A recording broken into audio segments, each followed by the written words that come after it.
Hay algo curioso en el anime, y una vez que lo notas, ya no puedes dejar de verlo.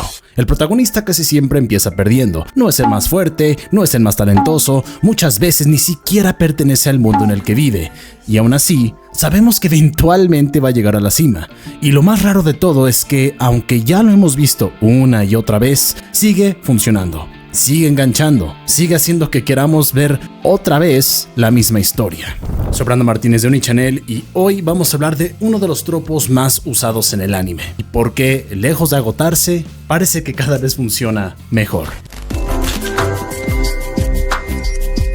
Si consumes anime con cierta frecuencia, seguro ya tienes varios ejemplos en la cabeza. Naruto, My Hero Academia, Black Clover, incluso si te vas más atrás como Dragon Ball, Hajime no Ippo o en el presente como Kimetsu no Yaiba. Todos comparten la misma base, un protagonista que empieza desde abajo y que poco a poco va construyendo su camino hacia la cima. Pero aquí está lo interesante, aunque la estructura parece idéntica, la experiencia que te da cada uno es completamente distinta. No es lo mismo ver a Naruto buscar reconocimiento en un mundo que lo rechaza, que ver a Deku o Dekuk intentar convertirse en héroe en un sistema donde literalmente nació sin poder. Tampoco es lo mismo el crecimiento de Tanjiro, que está marcado por el dolor constante y la pérdida, que el de Asta, que está construido sobre la terquedad y la resistencia pura. Y ese matiz es clave, porque ahí es donde el tropo deja de ser genérico y empieza a sentirse personal. Para entender por qué este tropo funciona tan bien, hay que salirnos del anime un momento. La figura del famoso underdog, o en español se podría decir el desválido, existe desde hace muchísimo tiempo en la narrativa, y de hecho incluso lo aplican mucho en las luchitas falsas, que si no saben soy muy fanático de la lucha libre. Es el personaje que no debería ganar, pero aún así decide intentarlo, y eso cambia completamente cómo lo percibimos. En Naruto, por ejemplo, el personaje no solo es débil al inicio, es rechazado, y no encaja, no es querido, no es tomado en serio, y eso lo vuelve mucho más que un protagonista en crecimiento, lo convierte en alguien que necesita demostrar su valor constantemente. No es solo fuerza lo que busca, es reconocimiento. Y eso conecta con algo muy básico. No necesitas ser ninja ni vivir en un mundo de héroes para entender lo que es sentirte atrás, sentirte menos o sentir que no perteneces. Por eso este tipo de historias engancha tanto a la gente, porque la debilidad del protagonista no es abstracta, es reconocible. Y aquí es donde el tropo deja de ser una fórmula, porque no se trata de ver a alguien ganar, se trata de ver a alguien que todavía no es suficiente intentar serlo. En su forma más clásica, este tropo se construye sobre algo muy simple: progreso visible. El protagonista entrena, falla, vuelve a intentar y mejora, y lo importante no es solo que mejore, sino que vemos cómo lo hace. En Dragon Ball, cada transformación de Goku viene después de un proceso, entrenamiento extremo, derrotas importantes o momentos límite. En Hajime no Ippo, cada victoria es el resultado de trabajo técnico, disciplina y resistencia mental. Incluso en Kimetsu no Yaiba con Tanjiro, pues pasa por entrenamientos largos y dolorosos antes de poder enfrentarse a amenazas reales. Y aquí es donde está la clave: el crecimiento tiene costo. Cuando un personaje sangra, falla o se queda corto, el avance deja de ser automático, se convierte en algo que se gana, y eso genera algo muy poderoso: inversión emocional. No estás viendo una pelea, estás viendo el resultado de todo lo que ese personaje ha pasado, y mientras más inviertes en ese proceso, pues más quieres ver hasta dónde llega. Pero claro, cuando ves este patrón suficientes veces, empiezas a anticiparlo. Sabes que va a perder, sabes que va a entrenar, sabes que eventualmente va a ganar. Y cuando una historia deja de sorprenderte, el impacto baja. Aquí es donde muchos tropos mueren, pero este no. Porque en lugar de romperse, evoluciona. En muchas obras modernas, especialmente dentro del isekai o la fantasía reciente, el crecimiento deja de ser solo narrativo y se vuelve estructural. Solo Leveling o Mewing Leveling es el ejemplo más claro. El protagonista no solo mejora, sube de nivel, desbloquea habilidades, aumenta estadísticas, es literalmente un sistema. Y no es el único. Sword Art Online o SAO y muchas otras series juegan con esta misma lógica. Convierten el progreso en algo medible. Ya no tienes que sentir que el personaje es más fuerte, puedes verlo directamente. Esto tiene una ventaja enorme, hace que cada avance sea inmediato y satisfactorio. Es como ver números subir en un videojuego, pero también tiene una consecuencia. puede hacer que el crecimiento pierda peso emocional. Porque cuando todo se puede medir, el esfuerzo puede parecer secundario. Y ahí es donde el tropo empieza a transformarse otra vez. El falso débil. Cuando el progreso medible empieza a saturarse, aparece una variante muy interesante, el falso débil. Aquí el protagonista no es débil realmente, solo lo parece, o mejor dicho, el mundo cree que lo es.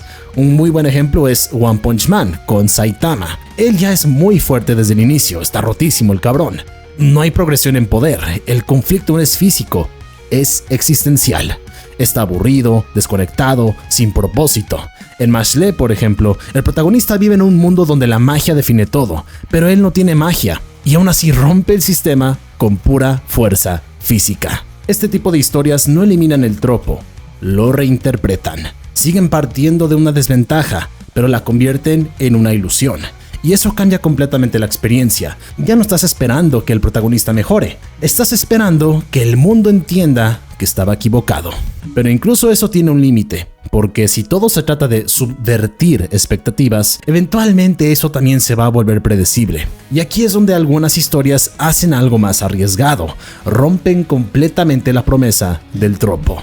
Historias donde el esfuerzo no garantiza la victoria, donde el protagonista puede hacer todo bien y aún así perder, donde crecer no es suficiente. Un ejemplo bastante claro de esto lo podemos ver en Re:Zero. Subaru o el Basuru no es fuerte, no tiene habilidades de combate reales y aunque intenta mejorar, cada intento termina en fracaso, muerte o sufrimiento. Y lo más importante, no importa cuánto lo intente, no hay un progreso lineal como en otros animes. Aquí no hay una escalera clara hacia la victoria, hay retrocesos constantes. Y eso rompe la expectativa, porque estás acostumbrado a que el protagonista pues aprenda, mejore y que eventualmente gane, como en los animes que mencionamos anteriormente. Pero aquí, incluso cuando Subaru aprende, pues muchas veces no es suficiente. Tiene que repetir, fallar otra vez, reconstruirse emocionalmente y eso que vaya sucede bastante en la serie, y aún así no siempre consigue el resultado que espera.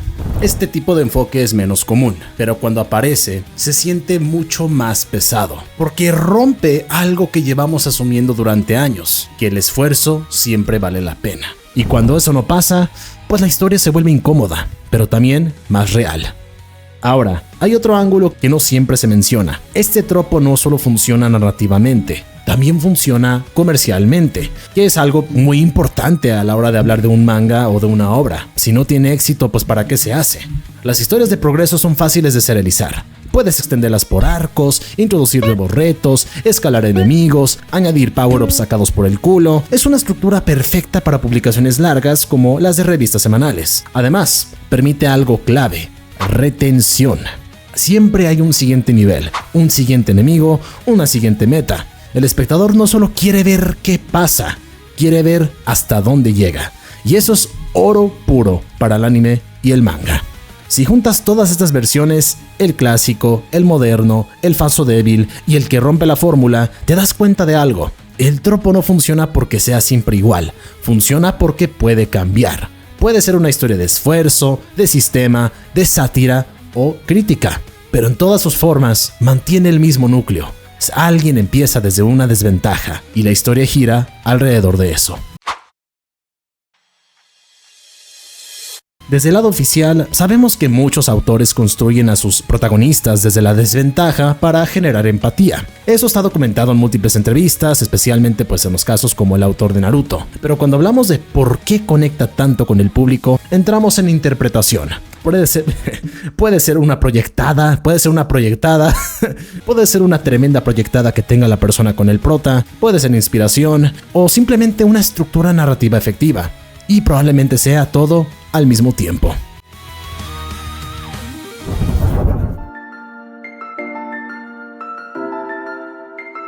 Al final, lo que hace que este tropo funcione no es que el protagonista se vuelva fuerte, es todo lo que pasa antes.